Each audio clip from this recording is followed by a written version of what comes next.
Sa patuloy na pagpapaigting ng kampanya kontra ilegal na droga, tinatayang 100,000 halaga ng fully grown marijuana plants ang nadiskubre ng mga operatiba sa isinagawang marijuana eradication sa Sitio Kaang, Kayapa, Bacon, Benguet noong ika-3 ng Agosto taong kasalukuyan. Ayon kay Police Colonel Joseph P. Bayungasan, Provincial Director ng Benguet Police Provincial Office, naging matagumpay ang operasyon sa pagsisikap na pinagsanib na pwersa ng mga operatiba sa pangunguna ng Bacon Municipal Police Station, Provincial Intelligence Unit, Provincial Drug Enforcement Unit Benguet PPO, Regional Intelligence Unit 14 at Philippine Drug Enforcement Agency Cordillera.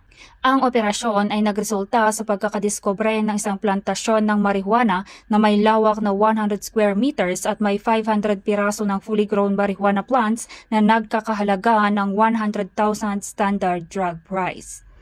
Bagamat walang nahuling cultivator, lahat ng nadiskubreng marijuana ay naidokumento at sinunog sa mismong lugar at ang sapat na sample ay dinala sa Regional Forensic Unit CAR para sa qualitative test. Pinuri naman ni Police Colonel Bayungasan ang mga operatiba sa kanilang matagumpay na operasyon kaugnay sa Benguet PPO Oplan Riverside 3 at patuloy ang pagsuporta sa isinusulong ng Pangulong Ferdinand R. Marcos Jr. na whole-of-nation approach na kinakailangan para maging illegal drug-free ang ating bansa. Mula dito sa Baguio City, ako ang inyong PNN Correspondent Patrolwoman Melanie Amoyong, alagad ng batas, tagataguyod ng Balitang Pulis.